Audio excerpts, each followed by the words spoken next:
Boa noite. Há 5 anos, escolas públicas e privadas do ensino básico são obrigadas a incluir no seu currículo a história e a cultura indígena e afro-brasileira. O objetivo da lei aprovada em 2008 foi a de resgatar a contribuição desses povos nas áreas social, econômica e política para a formação da nação brasileira. O Brasilianas vai tratar hoje dos caminhos percorridos para o cumprimento dessa legislação nas escolas e também falar do papel dos povos indígenas e africanos na construção do país. Esse tema foi uma sugestão do telespectador Érico Tachisawa, do Rio de Janeiro. Aqui agradecemos aí pela sugestão.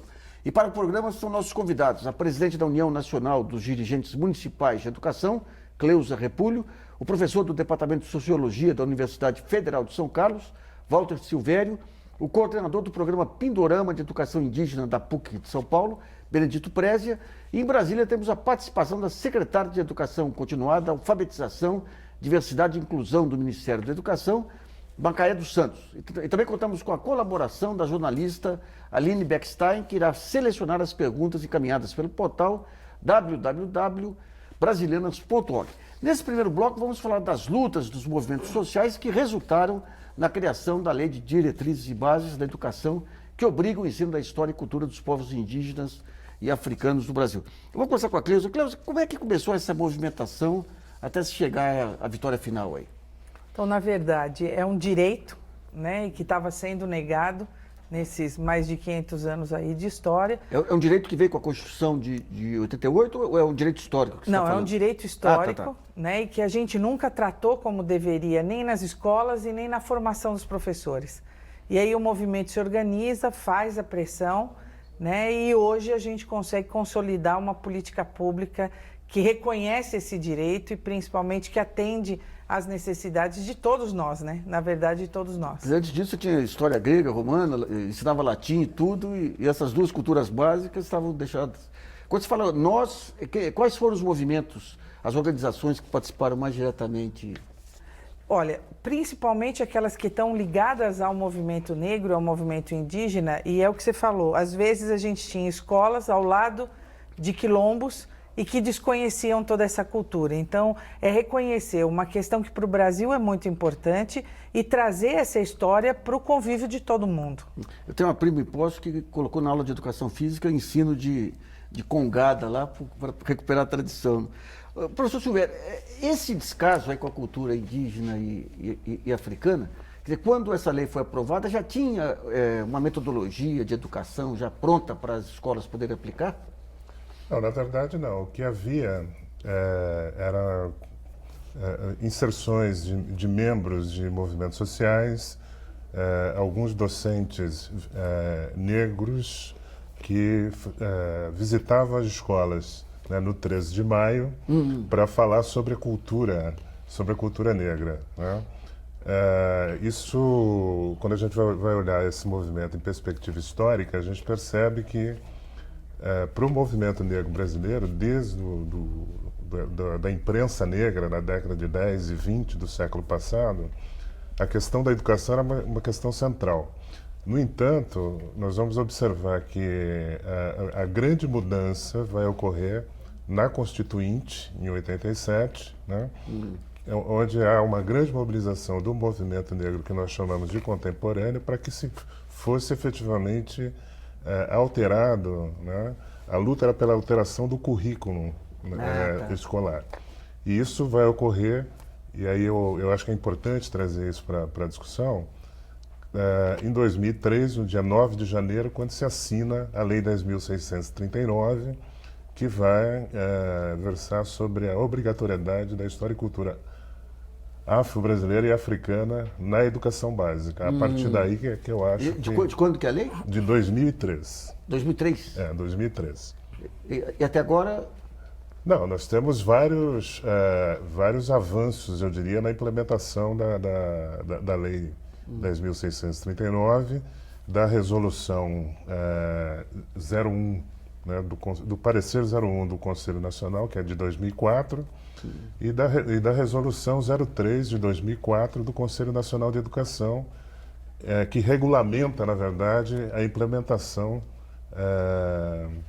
desses conteúdos, né, na educação básica e estende para a educação superior também.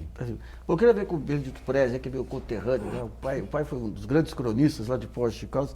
Em relação ao movimento indígena, né? Quando a gente vê, de uma maneira geral, o movimento negro, o movimento das mulheres, das minorias, em geral, já tem uma articulação há muitas décadas, né? O movimento indígena a gente percebe que é um pouco mais diluído.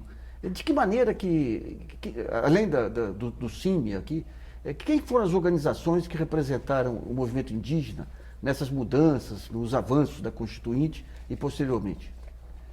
Então, o movimento indígena, eu acho que ele ficou um pouco defasado, porque a preocupação das populações indígenas era com a escola na aldeia, com o ensino diferenciado, né? Então, essa questão de pressionar para introduzir a questão indígena no currículo não era prioridade. E quando surgiu o nosso programa na PUC, em 2002, a gente percebeu que era uma bandeira importante. Então, pouca gente sabe que em 2006 nós fizemos um abaixo-assinado em nível regional, conseguimos levantar umas 5.000 assinaturas, pedindo a inclusão da história das culturas indígenas e encaminhamos para o MEC, para o ministro Haddad. Nós nunca tivemos uma resposta, só que 2 anos depois veio essa lei, 11.645, que eu acho que foi uma resposta para nós, né? Então, a gente percebe que o indígena, no contexto urbano, então ele ficou mais sensível a essa questão e então a gente percebe que é uma coisa que tem que ser levado para as secretarias, para as escolas, né? Então, o desafio agora é a implementação da lei. Tá. E é sobre isso que eu quero ver, então, com a Macaé dos Santos, que é a secretária de Educação Continuada lá em Brasília. O Macaé, o MEC, ele assumiu uma conformação muito interessante, porque ele acabou sendo o centro, digamos aí, onde desaguaram as políticas de inclusão de deficientes, agora as políticas de inclusão racial também aí. De que maneira que, dentro dessa constelação que virou o MEC, a sua secretaria atua para chegar na ponta, levando essas decisões aí emanadas aí do Ministério e da Constituição? Luiz, a Secretaria de Educação Continuada, Alfabetização, Diversidade e Inclusão, ela também é uma secretaria nova no contexto do Ministério da Educação. É uma secretaria que tem 10 anos e ela nasce exatamente de toda essa luta do movimento social pela necessidade de transformação da educação e da escola pública. Então, portanto, é uma secretaria que está muito conectada à demanda e à emergência desses novos, eu falo novos, velhos sujeitos coletivos que cultura do Estado brasileiro. A nossa agenda ela é muito articulada aos sistemas de ensino, principalmente no que diz respeito à educação básica, porque o MEC ele não atua diretamente na gestão do sistema do ensino fundamental, da educação infantil, do ensino médio, mas ele atua em parceria com as secretarias municipais e estaduais de educação. Nosso foco, fundamentalmente, está ligado à formação de professores, uma mudança na formação inicial e continuada de professores, porque essas áreas, historicamente, não estão contempladas dentro do currículo das licenciaturas. Nós temos uma preocupação muito grande com a produção de materiais didáticos. Então, nós temos aqui conversando conosco o professor Walter Silvério, que é um grande parceiro nessa agenda, num projeto com a Unesco, na tradução para o português da coleção História Geral da África, por exemplo, uma iniciativa do Ministério, mas que quer contribuir com as escolas públicas. E no que diz respeito à história e cultura dos povos indígenas, assim como a história do povo negro, dos africanos no Brasil, da diáspora, é bastante importante a gente investir também do ponto de vista da pesquisa e da formação dos profissionais, porque uma parte significativa desses conhecimentos, principalmente no que diz respeito aos povos indígenas, é uma história e uma memória, uma tradição que a via de transmissão ainda é bastante vinculada à oralidade, né? Que é passada de geração para geração. E nós precisamos investir no fortalecimento das escolas indígenas, na formação de quadros intelectuais indígenas.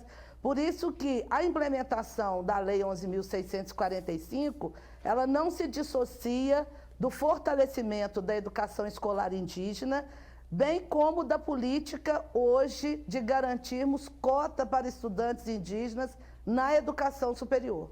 Tá, vivo. Bom, vamos a uma pergunta selecionada pela jornalista Aline Beckstein. Lembrando que o programa é ao vivo, você ainda pode enviar sua questão pelo site www.brasilianas.org. Aline. Nassif, a gente tem duas perguntas que podem ser respondidas tanto pelos entrevistados como pela secretária também. A primeira é do José Arlindo Salgado de Souza, de Belo Horizonte.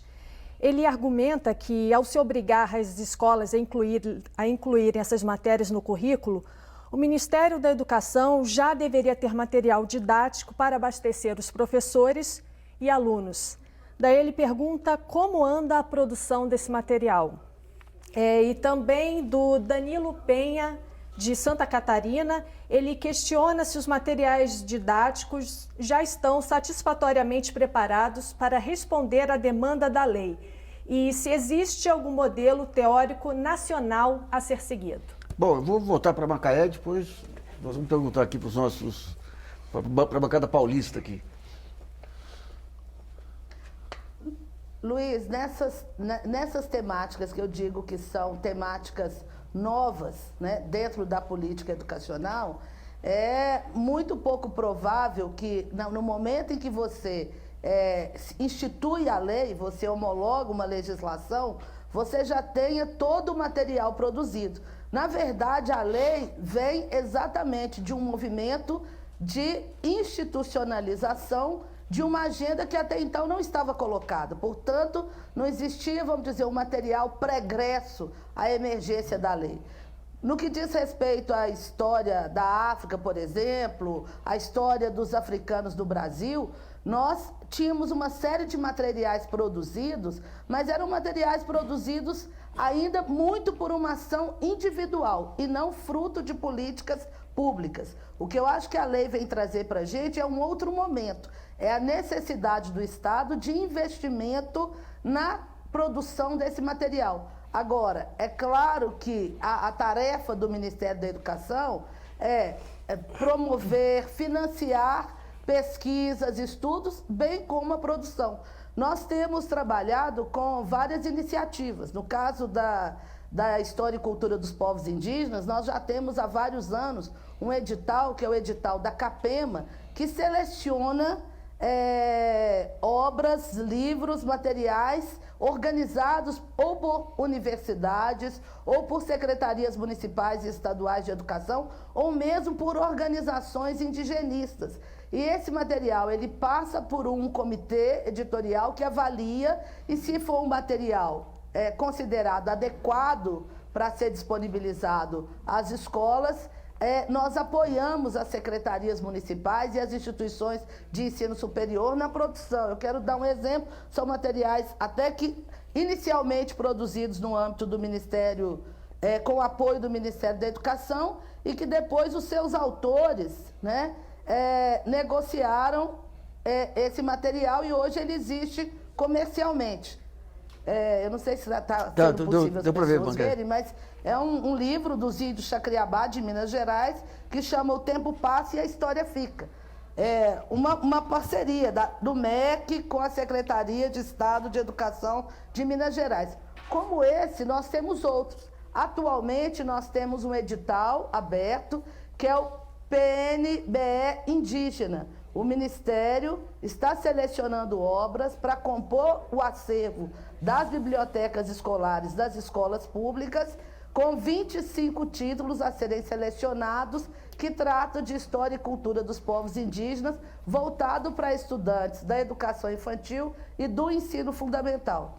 Mas eu volto a reafirmar a necessidade do investimento na pesquisa, porque porque é fruto dessa pesquisa que nós vamos conseguir ter mais materiais à disposição das escolas. Tá, filho. Só Eu queria- para lembrar, nós temos mais de 300 povos indígenas no Brasil, mais de 240 línguas faladas por essas populações, e nós vamos ter agora uma primeira geração de jovens indígenas que estão chegando nas universidades, e serão eles, em sua maioria, que vão ser responsáveis pela produção de toda pela sistematização, né, de todo um conhecimento e saberes da sua comunidade, da sua população. Tá. Eu queria ver com o professor Silvério, do ponto de vista dos estudos aí sobre a história e a cultura afro, aí, o que se tem até agora de consistente e quais são as pesquisas novas,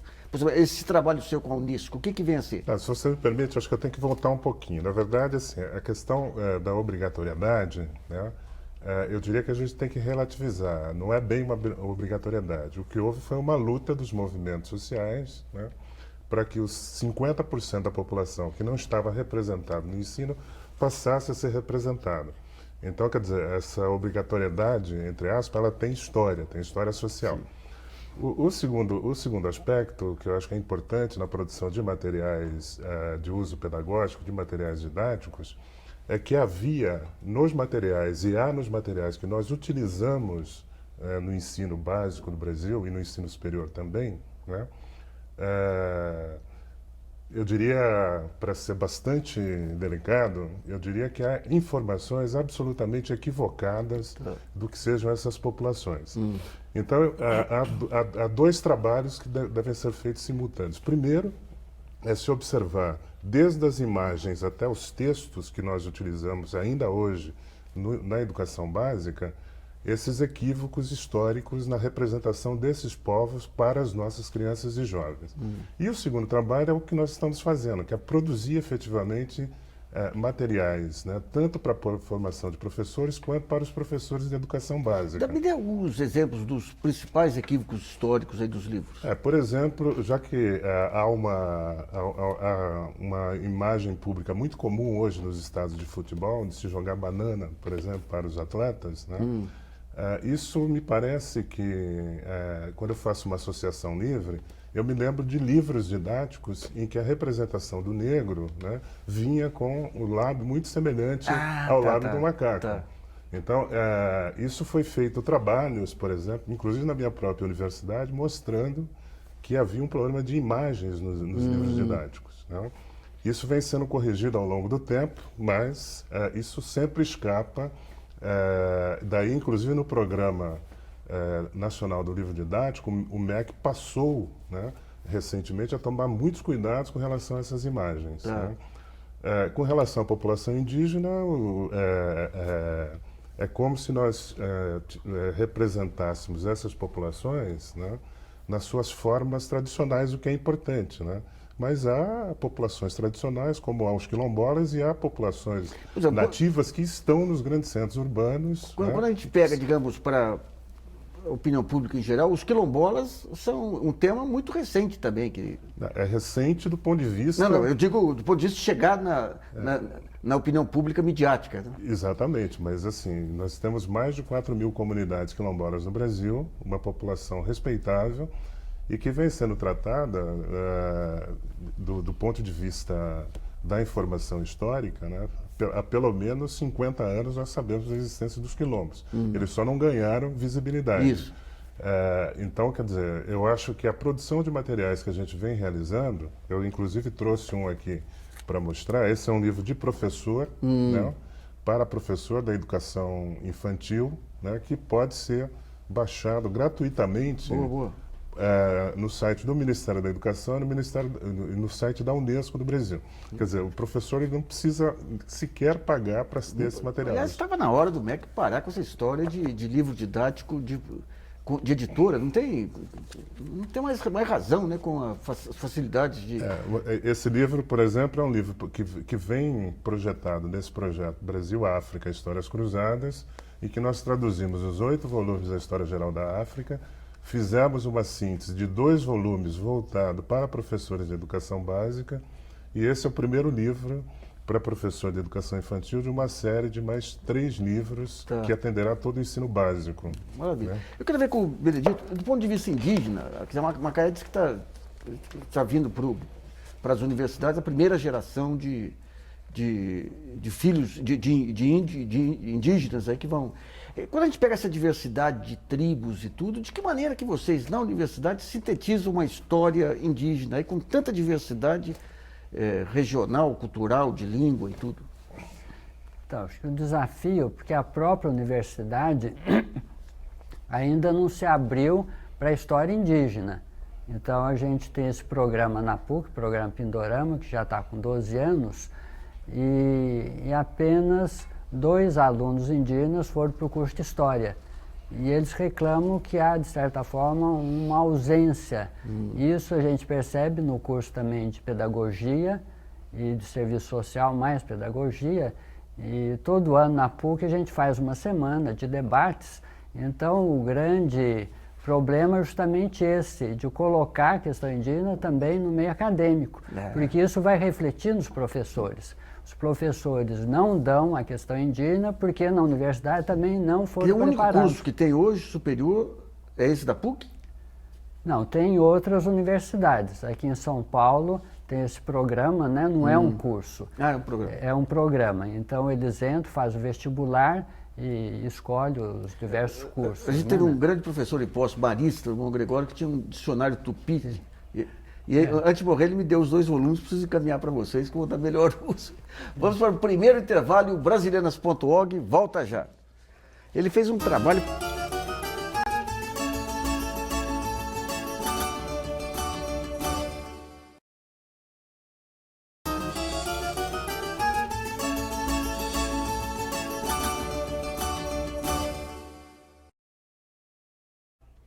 Voltamos a apresentar o programa Brasileiras.org, que discute hoje a obrigatoriedade de aulas de História e Cultura Indígena e Afro-Brasileira no ensino básico. São nossos convidados o presidente da União Nacional dos Dirigentes Municipais de Educação, Cleusa Repúlio, o professor do Departamento de Sociologia da Universidade Federal de São Carlos, Walter Silvério, o coordenador do programa Pindorama de Educação Indígena da PUC de São Paulo, Benedito Prézia, e em Brasília a participação da secretária de Educação Continuada, Alfabetização, Diversidade e Inclusão do Ministério da Educação, Macaé dos Santos. Nesse segundo bloco, vamos falar da importância das populações negras e indígenas na formação do povo brasileiro. Eu queria começar com a Cleusa. Cleusa, primeiro é o seguinte, o reconhecimento da importância. Eu queria que você contasse um pouquinho o que ocorreu nesses movimentos sociais, o que ocorreu no MEC para que ganhasse esse espaço, essa nova visão sobre uma importância histórica aí de ambas as populações. O que mudou para a gente conseguir ter tido esses avanços? Primeiro, uma abertura do Ministério da Educação. Isso era fundamental, né? O Ministério é o indutor das políticas. Então, é muito importante que ele dê o primeiro passo para que hoje nós temos 5.570 municípios, né? Então, são 5.570 redes de educação que todos os dias tem mais de 40 milhões de alunos entrando, e essas políticas induzem a esses processos. E como o professor vinha colocando, se você não aponta essas questões e não traz à tona, a gente finge que isso não existe, né? E na escola é lugar de aprender a respeitar todas essas questões. Mas a gente não falava disso, né? As universidades ainda não se abriram para isso e ainda não formam professores que vão para a sala de aula falar sobre isso. A gente trabalha em cursos de formação continuada, poucas são as universidades e as crianças estão lá esperando para que alguém ajude a discutir coisas como essa, né? Eu queria ver com o professor Silvério um pouquinho a importância da cultura africana, quer dizer, aquela ideia do africano que vinha sem nenhuma cultura, quer dizer, isso já foi desmontado pela história, trouxeram equipamentos agrícolas e tudo.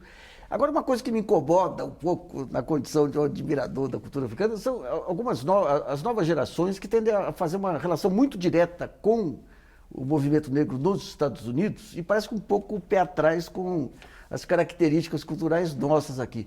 Hoje em dia, qual que é o grau, quer dizer, se for pegar os pontos centrais assim, da importância africana no Brasil e essa visão de Fundação Ford, como é que entra o conflito aí? Eu talvez seja dessa geração, né, Pois... que tinha e tem uma identificação com a cultura negra, mas uma cultura negra mais mundializada, né? Então, me parece que a minha geração, ela tinha uma dificuldade enorme, porque nós dizíamos, olha, há discriminação racial e há racismo no Brasil e não há consideração à cultura negra. E nos diziam que não, que nós vivíamos numa democracia racial, né? Hoje todos nós sabemos que nós não vivemos numa democracia racial. Então me parece que um grande problema da nossa formação social é que a participação dos negros, né, ou dos africanos e os seus descendentes foi de extrema importância na questão tecnológica, na questão científica e na questão cultural, mas não houve nunca o reconhecimento, porque nós vivemos uma sociedade hierárquica. Então, me parece que o que essa geração fez foi, primeiro, uma identificação externa e denúncias externas do que nós vivíamos aqui, né? Tanto é que parte significativa desse processo, né, tem a ver com as denúncias que vêm sendo feitas, né, desde meados do século passado para fora do Brasil, de que aqui não existe ainda uma democracia racial, que é uma meta muito desejada, eu diria, pelas populações negras. Então, esse processo, ele parece que tem um ponto de inflexão muito importante, que é exatamente a Constituição de 88, quando se reconhece, né, a importância da cultura imaterial, tanto da cultura de matriz africana quanto da cultura indígena. Isso é que vai abrir as possibilidades, por exemplo, de se intervir, né, de uma maneira mais consistente, né, nisso que a gente chama de um novo campo jurídico, normativo, que permite essas mudanças que estão em curso, né? Mas eu diria que nós estamos no início de um processo e não no final de um processo de reconhecimento da importância dessas populações na nossa formação. Os nossos heróis negros, nós temos... Vários dos nossos heróis negros foram embranquecidos, né? Quer dizer, então, por exemplo, as pessoas acham que o Machado de Assis, né, era uma pessoa branca. Ele foi sendo embranquecido ao longo do processo histórico, né? E a sua literatura me parece que é uma literatura extremamente importante do ponto de vista crítico, né? Então, no Brasil, nós vivemos essa tensão e ainda vivemos essa tensão de que as nossas lideranças negras, né, ou de origem africanas, elas são, ao longo do processo, embranquecidas. Então, hoje, há vários trabalhos que vão no sentido de mostrar, não, existe uma história da cultura afro-brasileira, né, e essa história da cultura afro-brasileira, ela não está só vinculada à música, ao esporte, né, mas está vinculada a todas as dimensões, a todas as esferas da vida social no Brasil. De alguma maneira, há algum pé atrás, digamos assim, com aqueles símbolos históricos aí da cultura negra, o samba, o botequim, por exemplo, que é um ambiente absolutamente democrático. Não, eu não acho que há um pé atrás. Houve, na verdade, um primeiro momento em que essas manifestações, né, elas eram consideradas não civilizadas. Depois houve, na década de 30 do século passado, entre 30 e 50, essas manifestações foram transformadas em manifestações nacionais. Muito por influência do jazz com a... E não mais como manifestações de uma cultura específica dentro do país, né? E atualmente eu acho que elas são vendidas, inclusive, como produto nacional, né? Agora, o grande problema é que a origem, né, dessas manifestações vem sendo historicamente negada, elas precisam ser resgatadas. Quando a professora Macaé fala em diáspora, né, a gente precisa entender algo que para mim é muito importante, né? Desde a década de 50 do século passado, o governo brasileiro tem uma política, né, em relação ao continente africano, e que até muito recentemente era uma política centrada na perspectiva econômica. Atualmente, né, nós estamos tentando nos articularmos, né, com o continente africano no sentido de mostrar os vínculos culturais que nós temos enquanto povo com o continente africano, com as várias culturas africanas que vieram para cá. Então, eu acho que nós estamos iniciando um processo que espero se desemboque num reconhecimento de fato da importância dessas culturas na formação do Brasil. Tá, filho. Eu quero ver com o Prézio a questão indígena também aí. Quer dizer, quando a gente pega, digamos, nós, os urbanoides aqui, a influência negra é bem nítida aí, muito. A influência indígena em termos de música e tudo, de que maneira onde que a gente vai identificar, digamos, essas contribuições indígenas aí, em termos culturais, científicos? Então, o confronto com a população indígena foi tão violento e que quase que desapareceu. Quer dizer, a miscigenação levou uma diluição cultural. E a gente tem uma certa dificuldade em reconhecer as raízes. Eu falo que nós temos uma cultura envergonhada. Nós somos mestiços e temos vergonha de sê-lo, né? E isso dificulta. Então, pouca gente sabe que a festa junina é a festa mais indígena das festas populares, né? É a festa do milho? É a festa do milho, que depois aí entrou a questão da quadrilha, tudo. Mas quem que é a figura principal na festa junina? É o caipira. Quem que é o caipira? É o mestiço, mestiço de indígena. Por exemplo, a roda, a ciranda do Nordeste, as nossas rodas de infantil lá do interior, é a reprodução da dança indígena, que agora eu tive no mês de janeiro no Mato Grosso do Sul, então eles fizeram uma homenagem fazendo uma dança de roda, que eles chamam guarru. Deixa eu pegar só uma curiosidade aqui. Outro dia eu estava conversando com uma pessoa e dizia o seguinte: o samba ele é intrinsecamente triste, a música nordestina é intrinsecamente alegre. Eu não sei, se for pegar a cultura indígena, a manifestação emocional indígena, o que seria? Seria uma festa? Seria um lamento por conta de todos? Porque a gente conhece muito pouco as culturas indígenas. A música nordestina é alegre porque tem o substrato cariri, que deu forró, deu chachado. Então são músicas agitadas e coisa como o cariri é.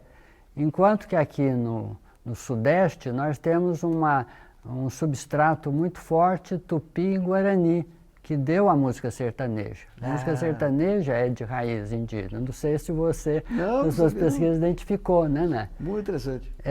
E sempre tem um certo lamento, são meio trágicas, né? E depois, na região mais fronteiriça, com o Paraguai, então tem a guarânia. Então a gente precisa ir no sul, tem a influência lá. E quando a gente pega o tambor, que o nosso tambor negro é muito melhor que o tambor negro americano, e tem o lado do tambor também indígena. É indígena, mas o indígena é mais de passo. Por exemplo, essa dança catira, então foi uma mistura, quer dizer, do ritmo indígena, que é um pouco mais lento, que deve ter tido uma influência, não sei se espanhola, né? Então ficou mais agitado. O cateretê.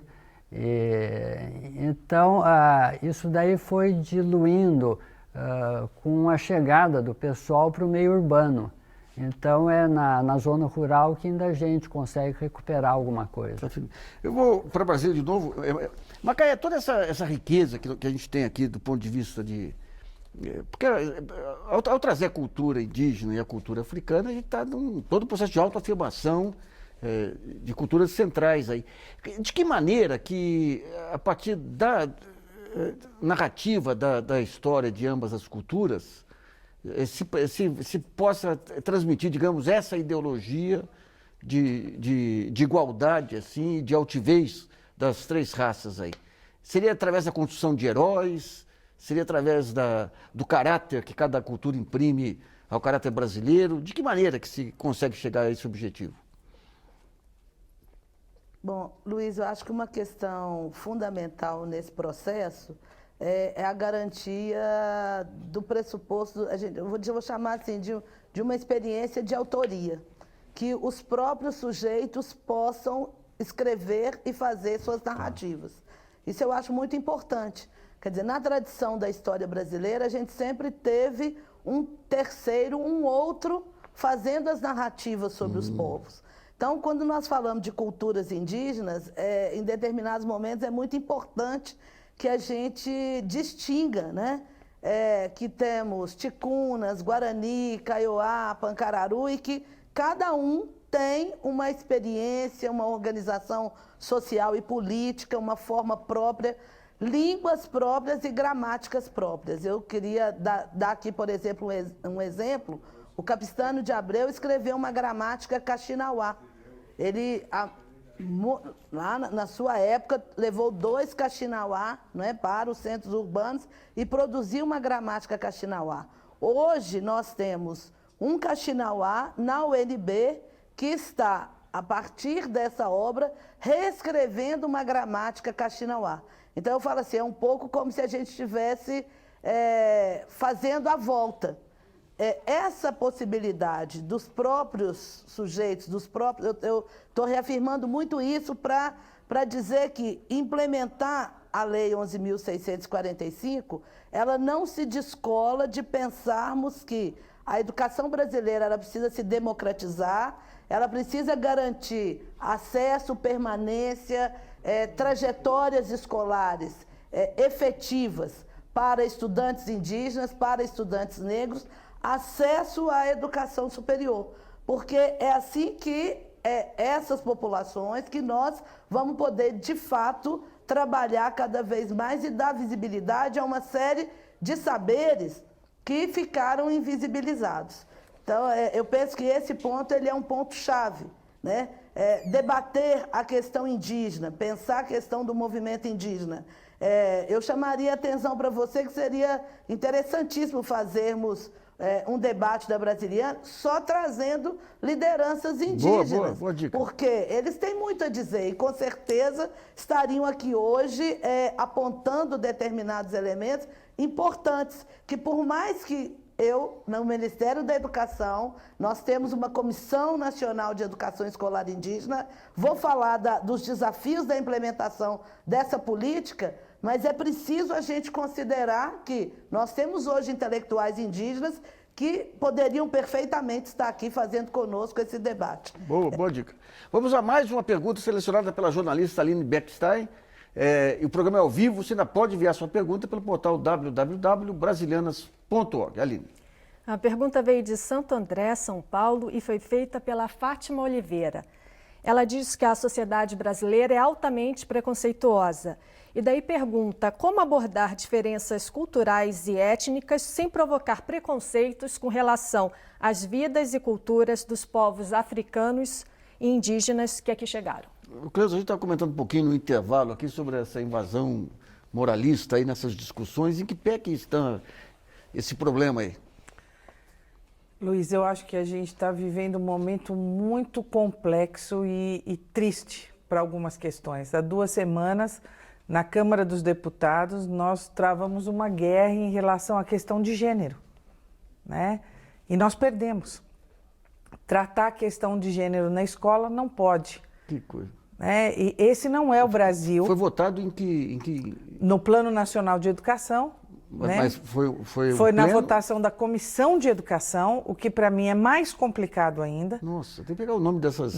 E eu acho que a gente precisa se atentar a essas questões, senão políticas como as 2 legislações que avançam nessa questão, daqui a pouco alguém vai querer rediscutir tudo isso outra vez.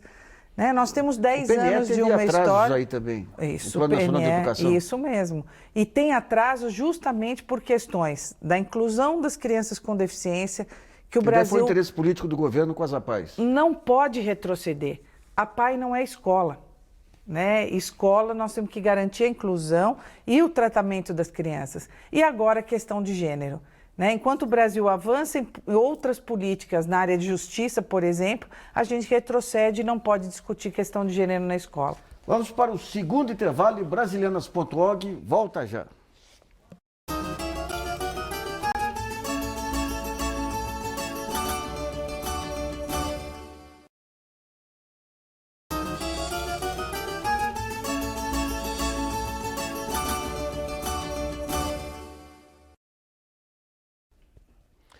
Voltamos a apresentar o programa Brasilianas.org, que discute hoje a obrigatoriedade do ensino de história e cultura indígena e afro-brasileira nos cursos básicos.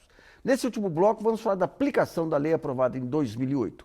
Como os professores foram ou estão sendo preparados para cumprir essa legislação. Mas eu queria ver também com a Macaé. Macaé, tem essa discussão do Plano Nacional de Educação, também no âmbito do Congresso, muita resistência de parlamentares, as decisões que já foram aprovadas aí nessas conferências de educação.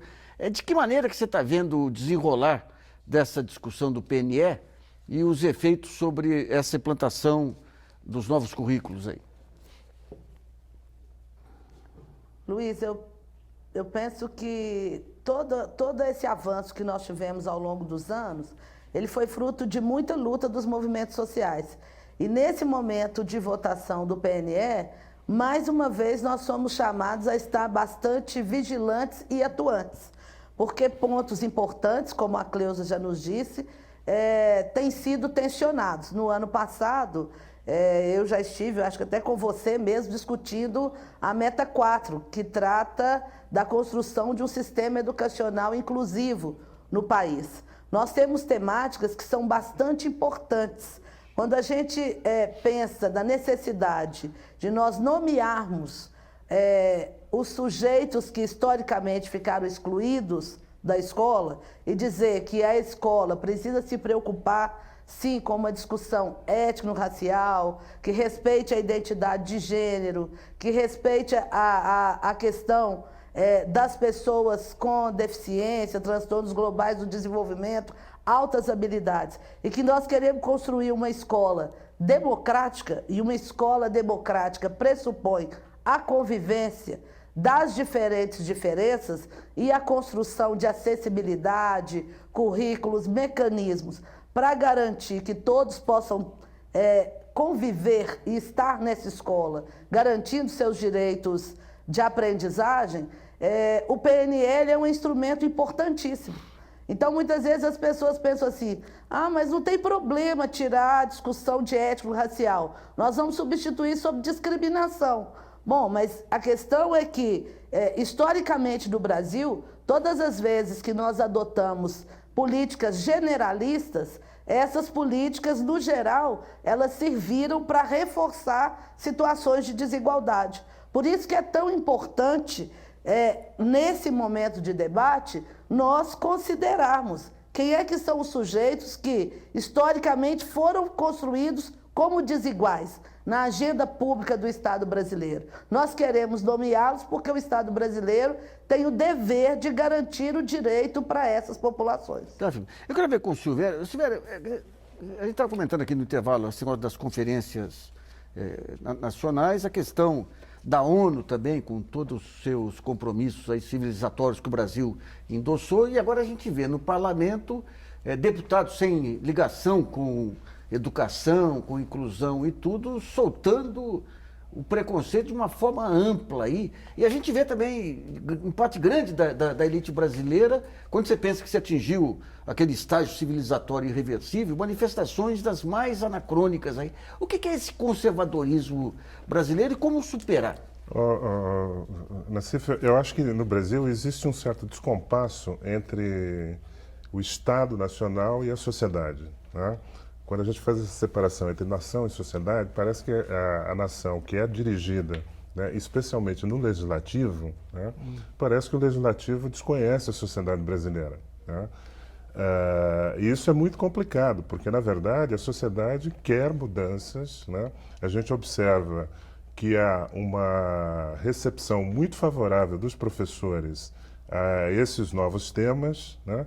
Até porque são eles que no cotidiano lidam, né, com as crianças e com os problemas de convivência das diferenças, eles necessitam disso e querem. Mas o nosso parlamento parece que está fora de sintonia com relação a esses temas.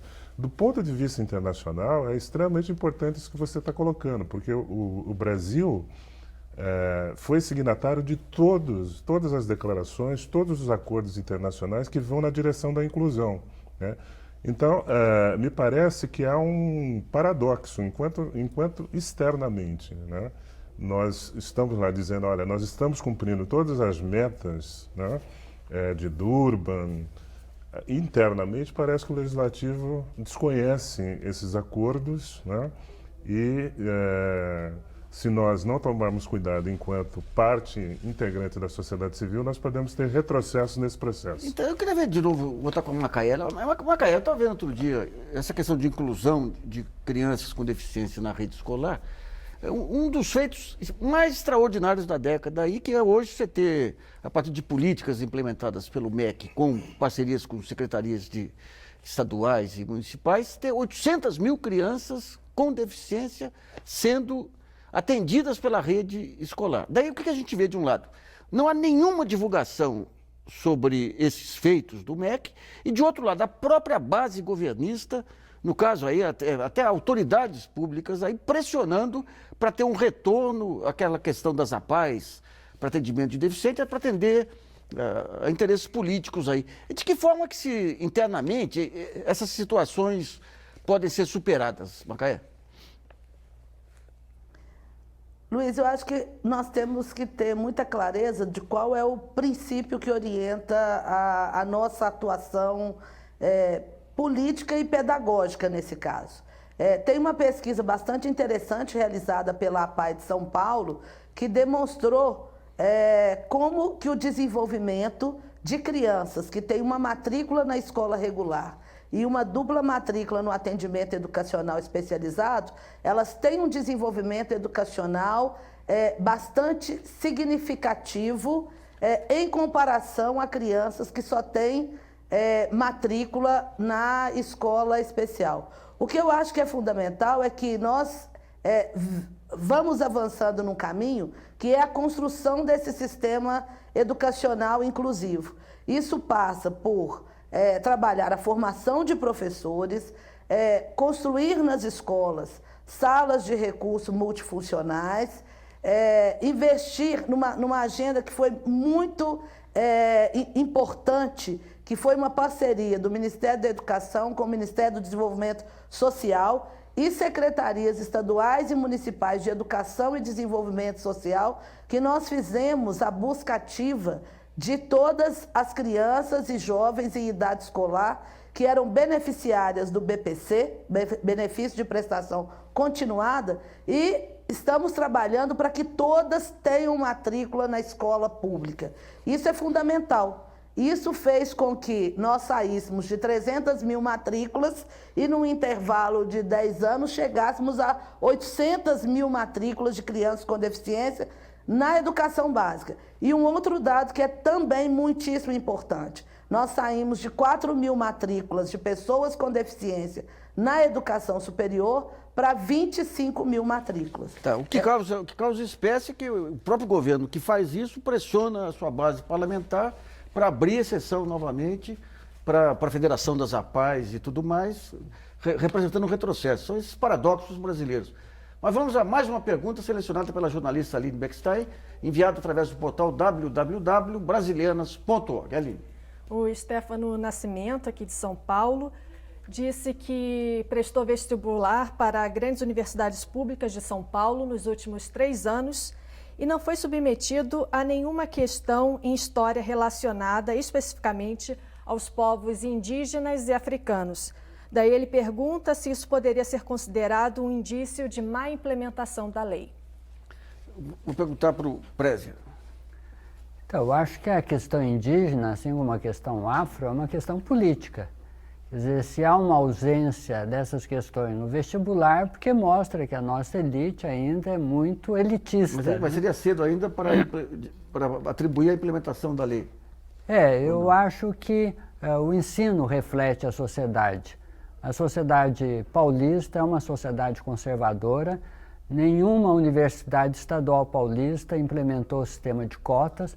Aqui em São Paulo, a universidade... A Unicamp implementou, hein? Mas é um sistema de bônus. Tá. É um pouco diferente, é um sistema de bônus. Que seria cota com recorte racial. Recorte social com recorte... Está iniciando, né? Mas a gente pode depois discutir a validade. Então a gente percebe também que nas escolas, apesar do professor ter falado que há uma receptividade, mas isso daí eu estou há 10 anos aí acompanhando e sendo solicitado para dar formação para professores. Muitas vezes eles preferem uma palestra, e a palestra não forma, não é suficiente. Agora que eles estão percebendo, então a gente vê aqui na Grande São Paulo, as prefeituras, quer dizer, mais abertas, uma administração petista, então são mais sensíveis, é o caso de Osasco, Guarulhos. Então agora em São Paulo a gente sentiu uma mudança, E, então, em Guaianazes, eles vão fazer um... Mas só para entender, essa lei vai exigir a formação específica de professores para atender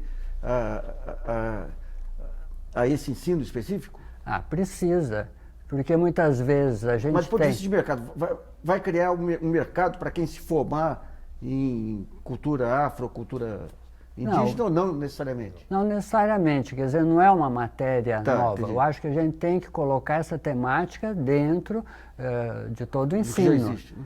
E então a gente percebe que os professores têm dificuldade. Nas bibliotecas tem muitas vezes obra com esse viés indígena, mas ficam lá escondidas, quer dizer, não são implementadas. Precisa trazer para a sala de aula.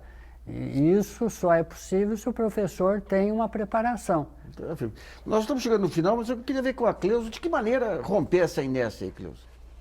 Primeiro, as universidades precisam fazer parte desse processo. Não há como você formar milhares de professores sem uma disciplina que trate sobre o assunto, né? As formações continuadas, elas podem ajudar, mas elas não darão a efetividade que a gente precisa, que é na formação inicial, né? Então, o currículo das universidades, que mais do que elite, Luiz, as universidades são tão mais difíceis de mudar do que a elite brasileira. Bom, o programa Brasilianos.org sobre a obrigatoriedade do ensino de história e cultura indígena e afro-brasileira nas escolas termina por aqui. Eu agradeço a participação da presidente da União Nacional dos Dirigentes Municipais de Educação, Cleusa Repúlio, do professor do Departamento de Sociologia da Universidade Federal de São Carlos, Walter Silvério, do coordenador do programa Pindorama de Educação Indígena da PUC de São Paulo, Benedito Prézia, e da secretária de Educação Continuada, Alfabetização, Diversidade e Inclusão do Ministério da Educação, Macaé dos Santos. E agradeço também a colaboração da jornalista Aline Beckstein e a você que nos acompanhou em mais essa edição. E não se esqueça de continuar colaborando, mandando perguntas, trabalhos e vídeos para o portal www.brasilianas.org. O espaço aqui também é seu. E voltamos na próxima segunda-feira, às 8 horas da noite. Até lá!